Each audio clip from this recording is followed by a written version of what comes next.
It started with a phone call I never expected. Her voice, shaky, low, almost like she'd been crying, slipped through the line. "I can't believe you're here," she whispered the moment I stepped through her door. The thing is, I hadn't seen her in years. We had history, complicated history. The kind of past that leaves scars you don't talk about, but feel every time you close your eyes at night. She was the last person I ever thought would reach out to me, let alone ask me to come back. But when the phone rang at 2:17 a.m., something in the silence between her words made me move before I even thought it through. I packed nothing. I didn't ask questions. I just drove. For 3 hours straight, headlights cutting through the empty highway. I kept replaying the sound of her voice in my head. It wasn't just sadness I heard, it was fear. And fear has a way of making you do things you never thought you would. When I finally got to her place, it felt like time hadn't touched it. The same wooden porch with its peeling paint. The same curtains drawn too tightly, hiding whatever lived inside. But the difference was in her eyes when she opened the door. She looked smaller somehow, hollowed out, like she hadn't slept in days. And yet, when she saw me standing there, it was as if relief and disbelief collided all at once. "You called," I told her gently, my hand still gripping the doorknob. "So I came." But even as I said it, I noticed the way her hands trembled. She wouldn't step back to let me in. She just stood there, her breath uneven, her gaze darting behind her into the darkness of the house, as if something, or someone, was waiting inside. For a second, I thought maybe this was a mistake. Maybe she hadn't meant to call me at all. Maybe she'd dialed my number out of old habit, late at night, with a glass of wine and too many memories. But then she reached for my arm, her grip tighter than I expected, her nails digging into my skin. "You don't understand," she said, her voice barely a whisper. "I didn't think you'd actually come." Her words sent a chill down my spine. Because the way she said it, it didn't sound like she was glad I was there. It sounded more like she was afraid of what my being there meant. The air between us was thick, heavy, as if something was pressing down on the house itself. The night was quiet, too quiet, not even a dog barking in the distance. And for the first time since I left my car on the curb, I noticed the faint flicker of light coming from one of the upstairs windows. Someone else was in the house, but she hadn't mentioned anyone. And the look in her eyes told me she wasn't planning on it either. I hadn't seen her in almost 5 years. Back then, we'd left things on the kind of note you don't forget, the kind where words cut deeper than knives, and silence becomes easier than truth. She was someone I once trusted more than anyone, and yet she was also the reason I learned to build walls around myself. Her name was Claire. We grew up in the same small town, went to the same schools, knew the same people. For years, we were inseparable. She wasn't just a friend, she was like a second shadow, the kind of person who could tell what I was thinking without me saying a word. But life has a cruel way of testing bonds. Secrets piled up, mistakes were made, and one night, everything broke apart. I walked away, and we never spoke again. Until now. So when I got that call, I almost didn't answer. I stared at the screen lighting up in the dark, her name glowing like some ghost from the past. My thumb hovered over decline for what felt like forever. But curiosity is dangerous. I pressed accept, and the moment I heard her voice, I knew something was wrong. It wasn't just sadness, it was panic. A raw kind of desperation that you can't fake. She didn't beg me to come, not directly. She just said one thing. "I can't stay here alone anymore. Please." That was all it took. And before I could remind myself of all the reasons I swore I'd never see her again, I was already on the road. Now, standing in her doorway, memories of who we used to be tangled with the reality of who she had become. Claire looked thinner, older, like life had drained more out of her than the years should have. Her once bright hair was pulled back in a messy knot, and her eyes darted around nervously, like she was waiting for something to jump out at us. I tried to make sense of it. Maybe she was just lonely. Maybe she'd fallen into some trouble she didn't want to admit over the phone. But when I asked softly, "What's going on, Claire?" she just shook her head, her lips parting like she wanted to say something but couldn't. Her grip on my arm lingered, as if letting go would mean losing the only lifeline she had left. I finally stepped inside, the floorboards creaking under my weight, and that's when it hit me. The house didn't feel lived in. Dust on the furniture, cold air that carried no warmth of a home. No dishes, no scattered signs of daily life, just a hollow shell of a place. "Where is everyone?" I asked without thinking. Her body stiffened. She let go of my arm and looked up the staircase, her face pale. That faint flicker of light was still glowing from the second floor, and for a split second, I thought I saw movement, like a shadow pulling back before I could get a clear look. She turned to me then, her voice so quiet I almost didn't catch it. "They don't want you here." And the way she said it, "they," made my chest tighten. Because Claire was living alone. Or at least she was supposed to. Her words hung in the air like a blade. Sharp, cold, and impossible to ignore. "They don't want you here." I tried to brush it off. "Claire, who's they?" I asked, forcing a small laugh, but my voice cracked in a way that betrayed me. She didn't answer. Instead, she wrapped her arms around herself, rocking slightly as if the question had reopened a wound. Her eyes never left the staircase. Something inside me twisted.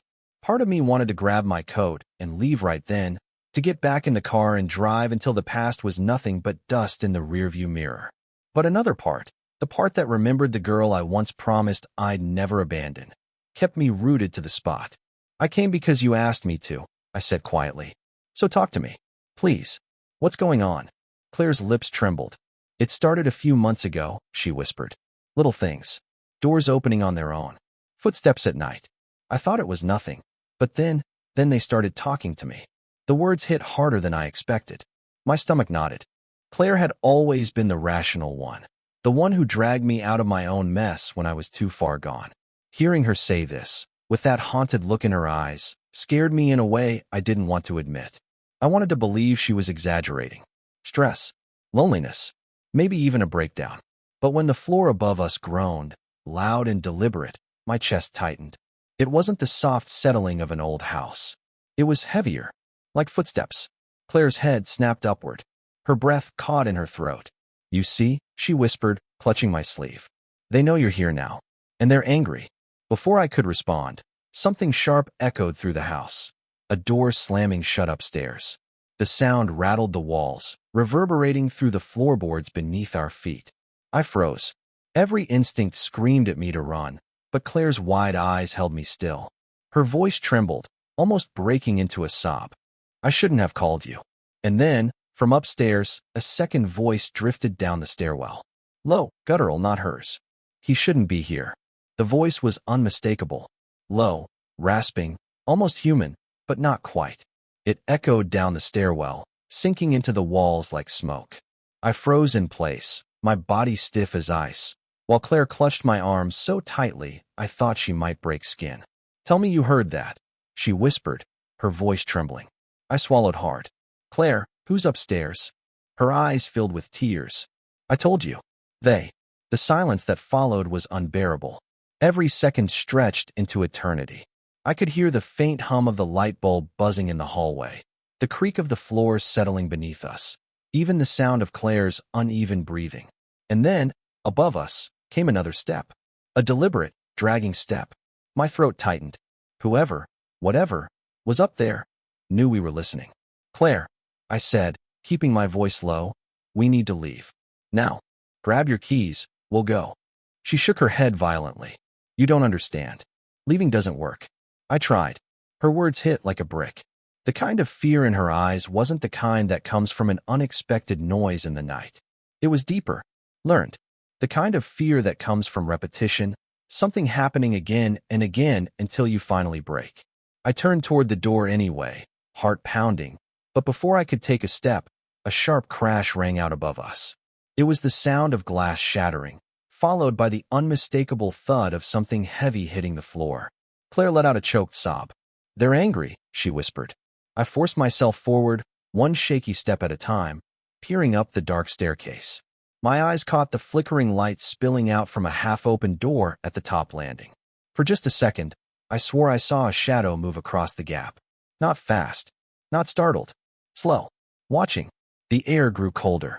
My breath misted in the dim light, and I realized I was holding it, waiting for whatever was coming next. Then, a sound I will never forget.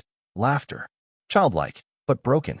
High-pitched giggles that rose and fell in a way that made the hair on the back of my neck stand straight up. Claire clutched her head, whispering, "Stop it, stop it, stop it," over and over, rocking back and forth. I leaned down, gripping her shoulders. "Claire, look at me. Tell me what's going on." Please. Her eyes darted back up to mine, wide, filled with something between guilt and terror. Her lips trembled as she finally spoke. I didn't just call you because I was scared, she admitted. I called you because they asked me to. My stomach dropped. What are you talking about? She shook her head, tears streaming down her face. They told me you'd come. They said you had to. Another step. Closer now. Heavy. Deliberate. And then the flickering light at the top of the stairs went out, plunging the house into darkness. The house went black, swallowing us whole. My pulse hammered in my ears, each beat louder than the last. I reached out blindly, my hand brushing against Claire's trembling arm. Then, from the darkness above, came a whisper. Not the same guttural voice from before. This one was clearer. Familiar. It was mine. Why did you come back? It hissed. The words were identical to my own voice, every syllable dripping down the staircase. I froze. My throat went dry. Claire, I stammered. Do you hear that? But she wasn't looking at me anymore. Her wide, tear-streaked eyes were locked on something just beyond my shoulder. Slowly, she raised a shaking finger, pointing toward the hallway mirror by the door. I turned, and there I was, my reflection staring back at me, except it wasn't moving the way I was. While I stood paralyzed in fear, the version of me in the glass leaned forward, lips curling into a smile I couldn't force if I tried. Claire's voice cracked as she whispered, They didn't want me to call you. They wanted me to bring you. The reflection grinned wider. And then it spoke. Finally, the reflection in the mirror pressed its palm flat against the glass, and I swear I felt the air ripple against my skin. My body screamed to run, but my feet stayed planted, locked in place as though the house itself had decided I wasn't going anywhere. Claire clung to me, sobbing now, her words tumbling out in a rush. They told me they wouldn't stop until you came. They've been waiting for you, not me. My chest tightened. For me? What? Before she could answer, the glass trembled. A sharp crack split through it, jagged lines spiderwebbing out from where the reflection's hand rested. And then, like breaking through water, my other self began to push out. Its features twisted, warped, but unmistakably mine. I lunged forward, yanking Claire toward the front door, but the knob wouldn't turn. It rattled uselessly in my grip, the metal burning hot against my hand. Behind us, the mirror shattered completely, spraying shards across the floor as the thing stepped free. It looked at me with hollow eyes, its grin stretching far too wide. You left me here, it said in my voice. You forgot. But I didn't forget. Claire screamed. I shoved her behind me, every instinct to protect her flaring to life, even though I had no idea what I was up against. I grabbed the closest thing I could, an old iron candlestick from the mantel, and swung as the figure lunged. The blow connected, knocking it backward into the broken glass, but instead of falling, it only laughed, the sound fractured and echoing from everywhere at once. The walls began to shake. Lights flickered back on, but not with warmth, an unnatural, blinding white glow that burned into my eyes. Claire's voice pierced through the chaos. It doesn't want you gone, it wants you inside. And that's when I realized the shadow wasn't trying to kill me. It was trying to take me back with it, to pull me into whatever world it had crawled from. I tightened my grip on the candlestick, forcing myself to look straight into its hollow eyes. If it wanted me, it would have to fight harder. But then, in the corner of my vision, Claire's expression shifted. Not fear, not panic, something else. Relief. And as the thing lunged again, her hands shoved me forward, straight toward the waiting shadow. The shove came hard and sudden. My chest slammed into the cold pull of the shadow, and for one horrifying heartbeat, I thought I was gone, that the thing had me. But instead of swallowing me whole, the world around me fractured. Light burst across my vision, the house splitting into fragments like shards of broken glass, each one flashing with moments of the past. Claire and me as kids, running barefoot through fields. The night we screamed at each other until silence won. The years I spent pretending none of it mattered. And through it all, I felt the presence of the thing, me, but not me, pressing closer, trying to take my place. I fought. I don't know how. Maybe with sheer stubbornness. Maybe with the weight of every memory I refused to surrender. My arms burned, my chest ached, but I forced it back, inch by inch, until the light snapped like a rubber band, gone. When my eyes opened again, I was on the floor of Claire's living room. The mirror was nothing but shards now, silent and harmless. The house no longer groaned. No voices echoed from upstairs. Just stillness. Claire knelt beside me, her face streaked with tears. For a long time, neither of us spoke. Finally, she whispered, "They're gone. You broke it." Her words should have been a relief, but the look in her eyes told a different story. She wasn't happy. She wasn't even grateful. She was empty. "Claire," I said softly, struggling to sit up. "What really happened here?" Her gaze dropped to the floor. "I thought they wanted me. That's what I told myself. But all along, they were just waiting. For you." It was then I realized why she had called me after all these years. Not for comfort, not for safety, but because, deep down, she knew. She knew they were never after her. She had been the messenger, the bait, the one to bring me back to the place I never should have left. I should have been furious. I should have walked out without another word. But looking at her, shaking and broken, I couldn't. Despite everything, I remembered the girl I grew up with, the one who once carried my secrets like they were her own. So I stood, dusted the glass from my clothes, and placed a hand gently on her shoulder. "It's over," I said. "For both of us." We left the house together, stepping into the cool night air. The silence was different now, peaceful, almost cleansing. For the first time in years, I felt the weight on my chest lift. But as we walked toward my car, I caught a flicker of movement in the corner of my eye. A storefront window across the street.